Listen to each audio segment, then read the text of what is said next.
one is 100, each page table will have 100 entries, whatever, assuming it's single level page table for the time, correct? And this one, how many I would have? This is the host, guest virtual address to guest physical address. How many of such would I have? Times number of active processes, whatever, correct? But now, the shadow page table, I would have how many? What is the size? And this is only, this I need to maintain only one per guest OS.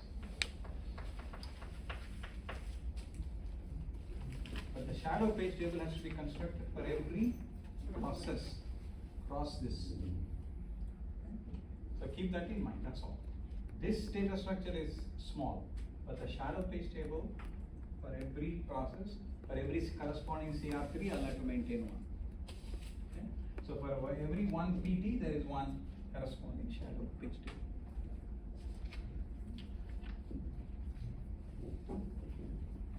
So now I'll have to remember what is the currently executing process, and then remember the CR3. Because every time, how do I know which shadow page table to use?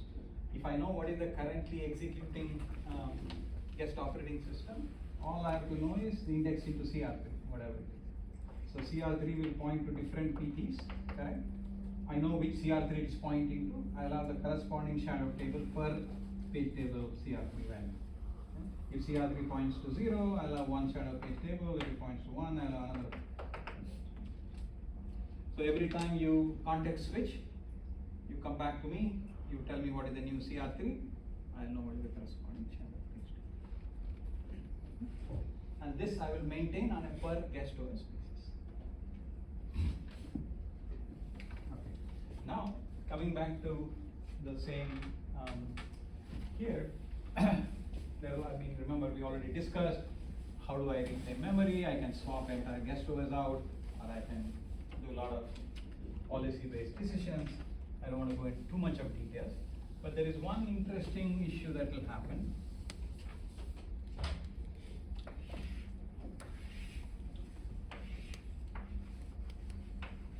Remember, VMM is also monitoring the performance of overall of all the guest operating system. It is figuring out how much memory it has allocated, is running out of memory, whatever. At the same time, each guest OS is also monitoring its own thrashing, number of processes that have been created, its thrashing activity and all that stuff, right? Let's say VMM is also measuring its own thrashing activity and decides to, there are lots of memory is getting almost completely full or whatever, memory utilization become very high, and let's say this is page number X, it may decide to swap out some pages onto this.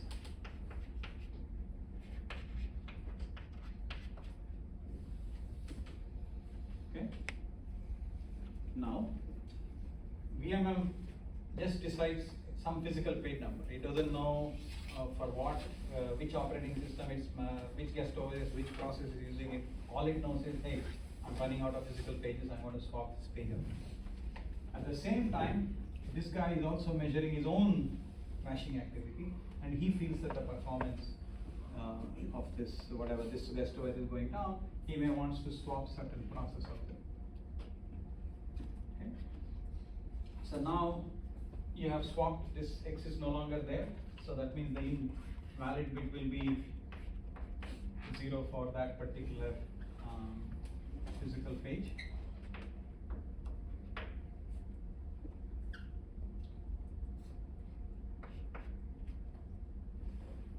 Okay.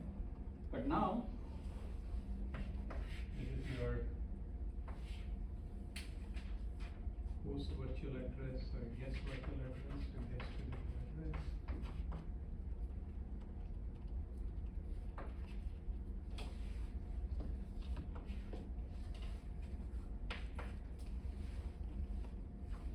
Okay.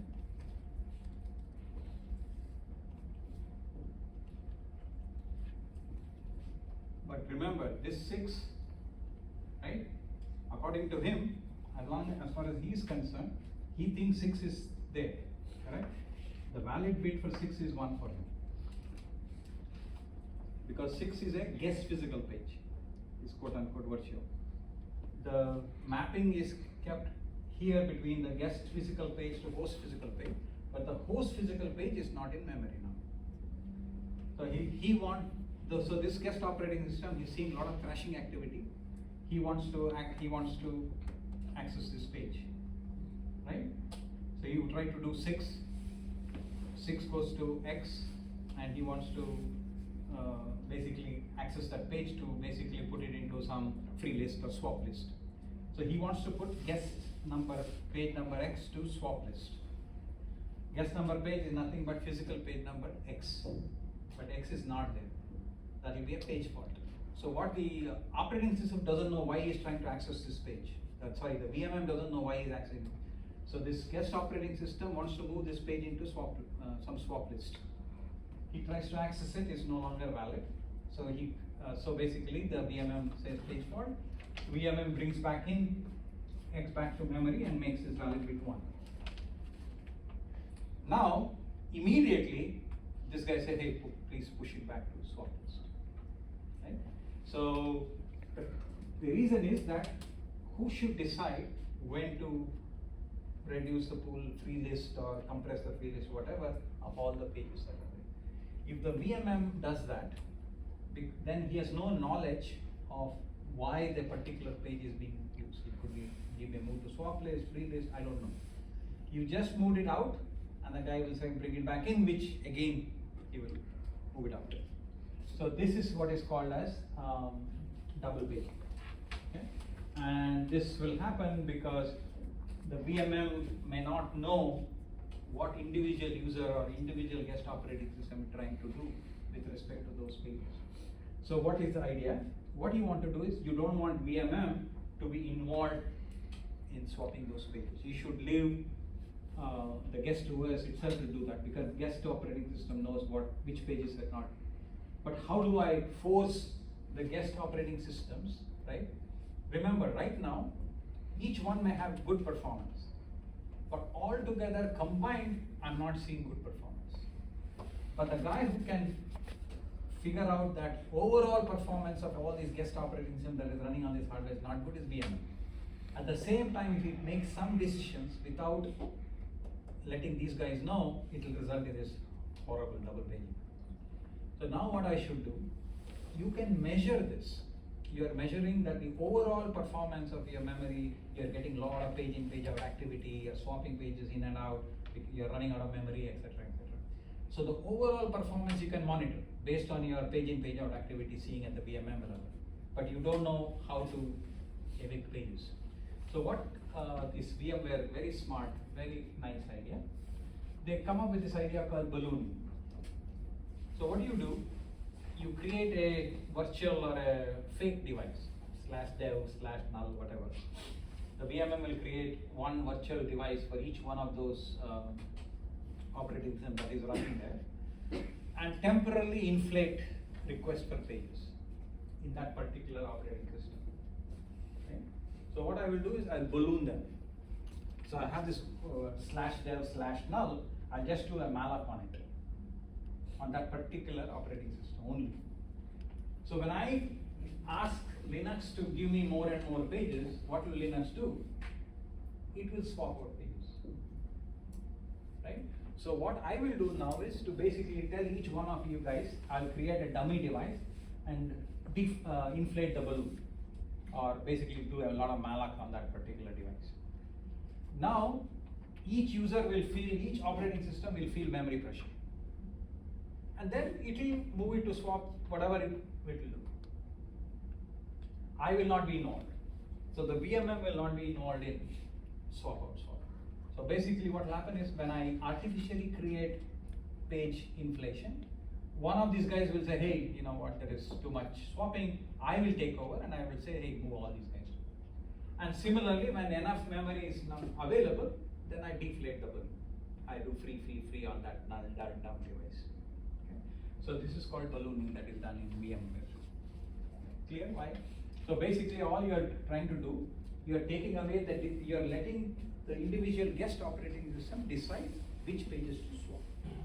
And they know best. They have their policy, whatever it is. I will not get involved.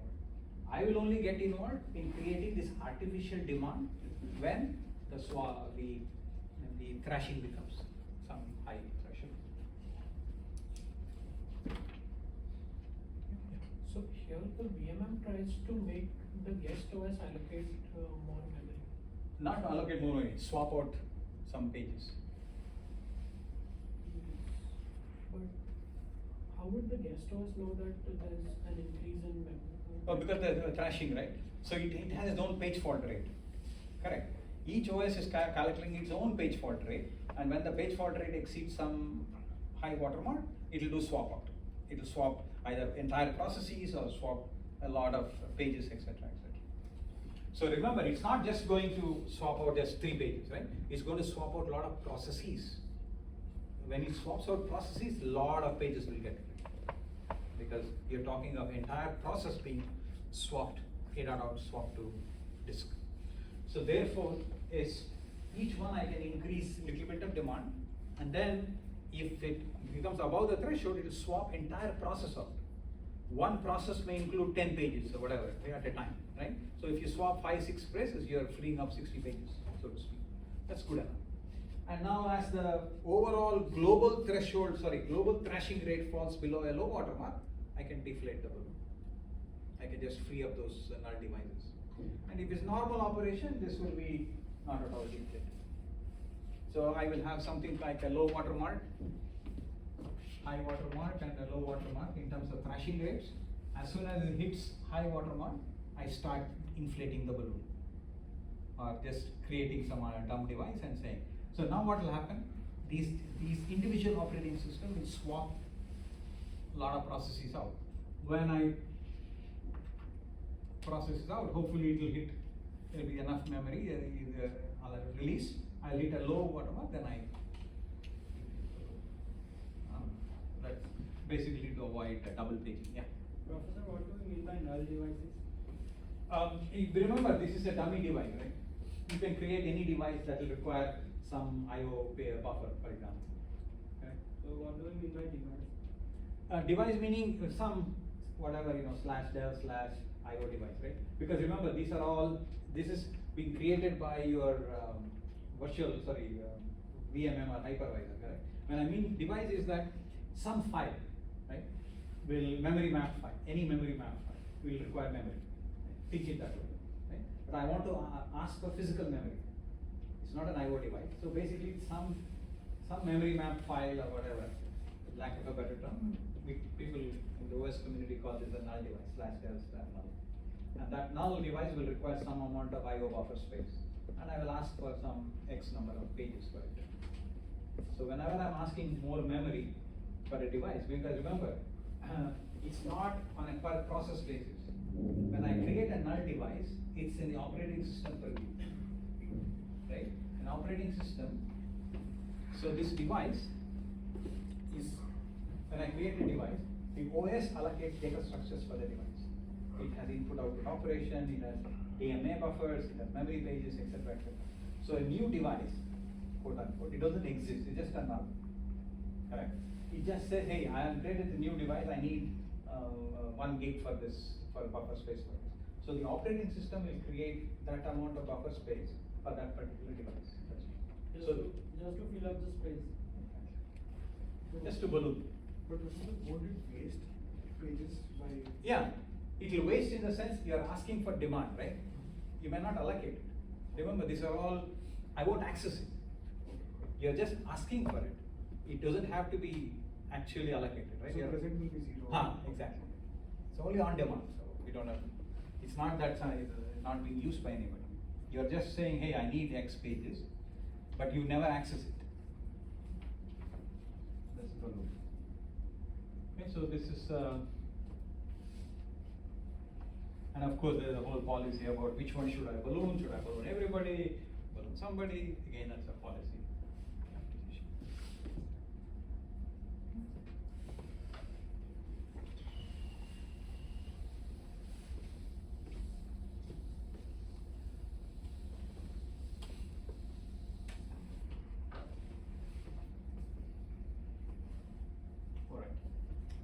I've already gone over IO virtualization little bit, but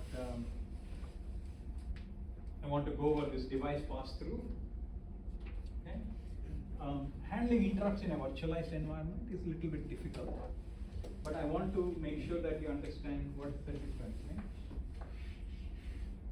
Right? A server being virtualized, okay, versus a client machine being virtualized. So,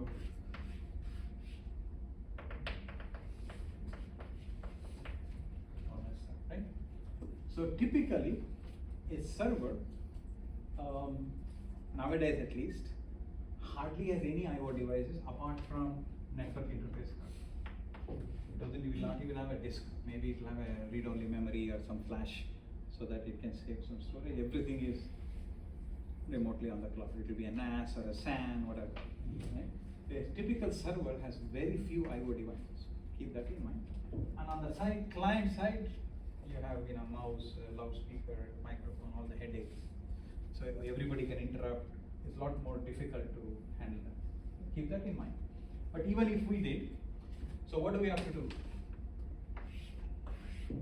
Whether we hardware assisted or whatever, doesn't really matter. So your guest OS, user level process at 3, this is at 1, this is at 0, this is 0.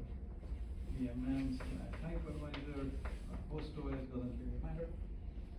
And we already know that whenever there is an interrupt, I switch to 0, I can handle whatever I want to handle, and then turn it over to the corresponding guest OS to do whatever it has to do. So whenever there is an interrupt, I go this mode, and then handle whatever I have to handle, and then go back to this guest OS, and then the guest OS will return, and then I will return back to the user process. So this is a very standard trap and emulate kind of scenario. So whenever there is an input-output access, okay, whether there is an interrupt or an I/O system call, user process, I make an I/O system call, I trap into VMM, right? So VMM doesn't know anything. I'll give it to the guest OS. Okay. And the guest OS may execute some privilege operations. If it executes that, I'll go into VMM, and VMM will do whatever it has to do, and then handle this, and then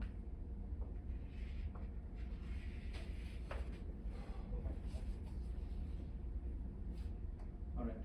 So now, before we go there, right, in a single operating system, right, there are two things. One is very easy, a synchronous I/O call, like a blocking system call, right? So if I do a blocking system call, that's very easy. This is your OS, your blocking system call. You come here, I have an I/O operation, I wait, this guy is in block state, from block queue, okay. And then the OS can schedule another process, ready queue, etc., etc.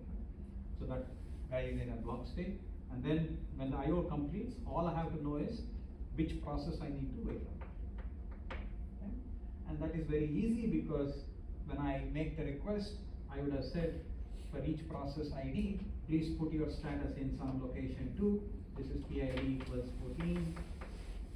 Please put your status in 4. This is PID equals 18, etc. So the operating system will maintain some interrupt descriptor data structure which tells me when the device returns with some status, it will basically know which request it has completed. And I know from which request corresponds to which particular PID. Then I go to that wait queue and push that guy back to ready. Now all I have to know, so that this OS will do all that. So now at the VMM level, all I have to know is that when an I/O operation occurred, which guest operating system made that request. That's all I have to do. So when that request comes back, I just have to go back to that guest OS and say, hey, your request is completed, here is your status, right? And let him handle which particular process to wake up when the request is completed and so on and so forth. So if you do that, right, where every device, right, the VMM has to remember in which context of the guest operating system that device operation occurred. And then I need to have a status back saying, remember, I would have swapped another guest operating system, I would have given a read request there also. So the VMM needs to know when the read request is completed, which read request that corresponds to which guest OS. I need to schedule that guy and do that. So just like an operating system maintains a ready queue and a run queue, I will also have a ready queue and a run queue for each one of these guest operating systems also. So that's how it is done. So that is a typical, it will be involved and complicated because I have to maintain not only when the interrupt returns, which guest operating system context it has to be returned to, and which process ID within that or which request underneath that particular has to be maintained. So that is what is called as a device emulation, right? Every time you trap into the operating system and so on. And remember, whether it is explicit IO instructions or memory mapped IO, we already know that I can basically say like these access to these memory locations are privileged. Whenever you try to do anything onto that memory, you will get a trap, right? So IO mapped IO is very easy because input output instructions are already privileged, so they have to go to ring 0. Memory mapped IO, I have to make sure that that region of memory is privileged. So whenever you try to access that region of memory in ring 3, you get a trap and you do ring 0. So either way, I can make sure that any IO operation goes back to VMM. That is good for all the standard keyboard and all that stuff. But there is another one, what is called as device pass-through. So basically what you do, you create something like a virtual port. Okay? And everybody has that kind of virtual ports. Instead of having one physical port, I can easily figure out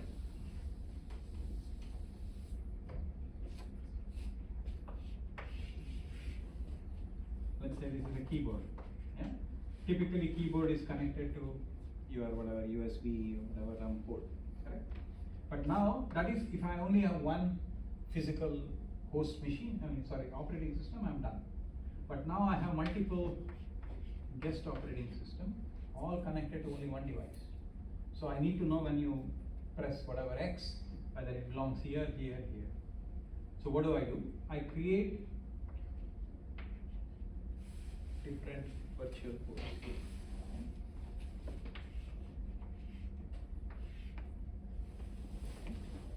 Now, if this guest OS is running, okay, this guy will be in run state. They will be either in ready or wait or doesn't really matter. I don't really care. So this is the currently executing process. So any interrupt that occurs, that status register will come into this virtual port 1.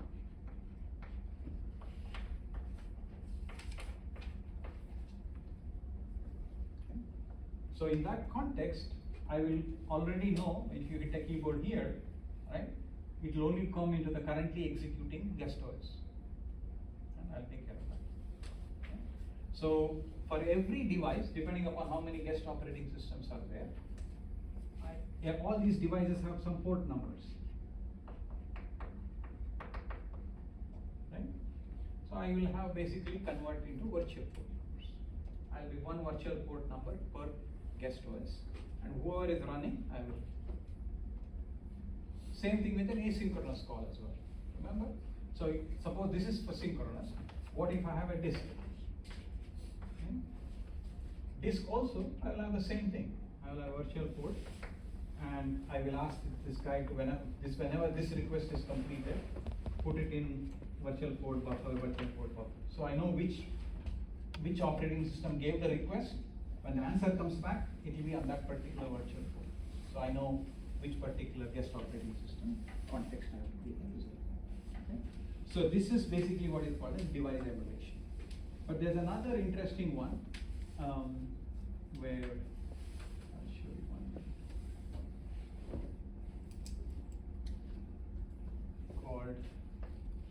device pass-through.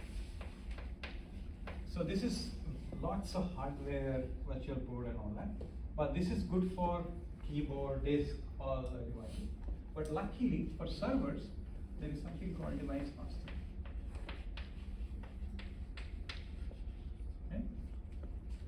So here what I have done, even though there is only one device, one keyboard, I have created a virtual port so that each operating system thinks it has its own keyboard, its own disk, etc.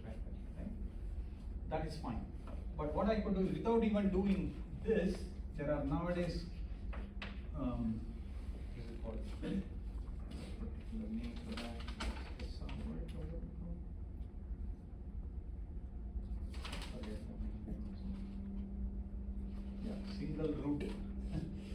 Single root IO virtualization.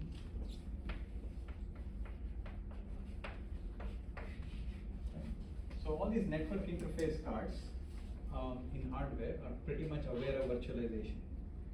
So for servers, you don't have to go over all this interrupt vectoring into the corresponding guest OS, the guest OS vectoring the answer of the interrupt to the corresponding process. All that metadata that it has to keep can be simplified if all you are talking about is network interface. For your server machines in a rack, right, the only device that you are talking to, then you don't have keyboard, microphone, speaker, no display, nothing. Life is much easier. Okay? Of course, I have to worry about memory virtualization and CPU virtualization, but input output is just one network interface card, not much. So these NICs are pretty smart in the sense there will be a host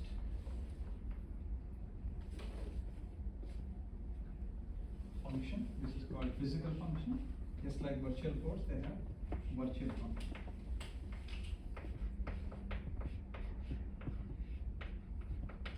Okay. For each guest OS, the host can create one virtual function in the network interface. Every time whatever, either using your KMU, KVM, or your type 3, type 1 hypervisor, whatever it is, each time you boot a guest OS, you can create what is called as a virtual function on the network interface card.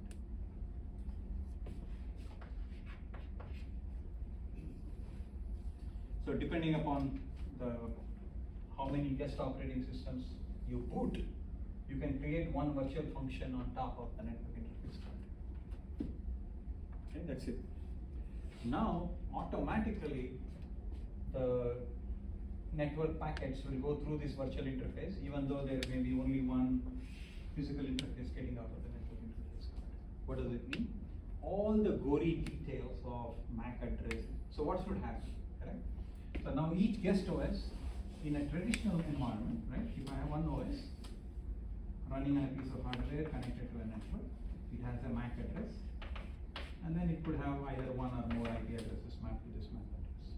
And for the time being, let's assume there's one IP address for every conception, right? So now I'm running lots of guest operating systems. So each one thinks it has its own network interface card, so it has its own MAC address.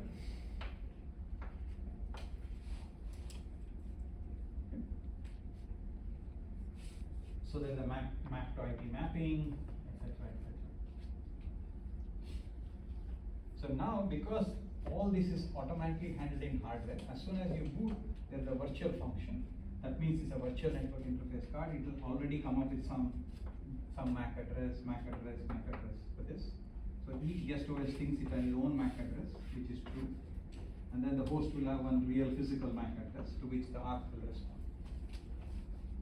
So now, you can give it as IP1, IP2, IP3, etc. So now when the router says,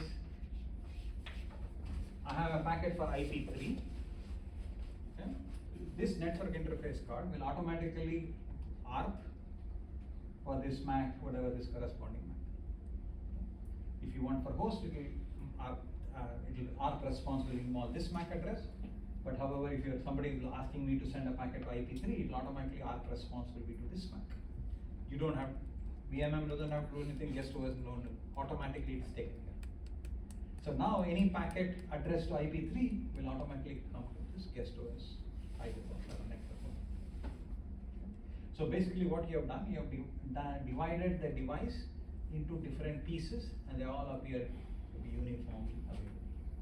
So if you can do this, where you can basically slice the device, so to speak, to appear as independent devices, not all, you can't slice a keyboard, that you'll have to do using virtual code, but the same idea here, automatically the identifiers are given. You don't have to configure, you don't have to do anything, none of the data structure or mapping between virtual port to real port, finding out, all that is automatically taken care of. Each time you boot, the VF is created in the network interface card, and then it will also be given an IP address. So smart NICs nowadays are capable of doing all this device password. Call it a virtual NIC. Yeah.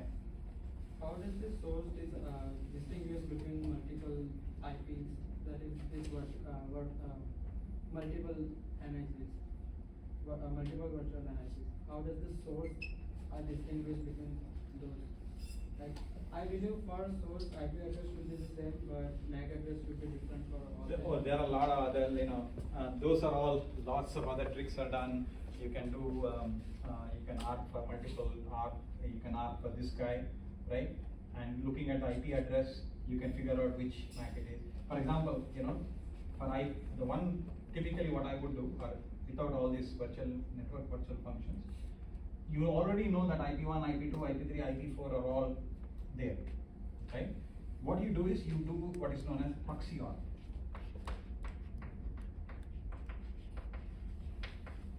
Okay?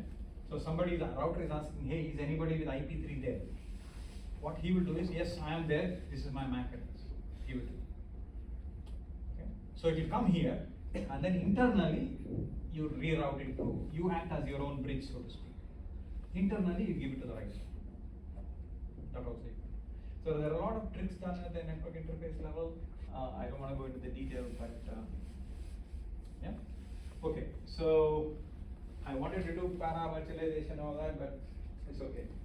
Don't think I need to do that. But as long as I've okay, for the exam, make sure you basically know full virtualization, and then hardware assisted virtualization, which is the look up the net also, there are a lot of nice articles on that.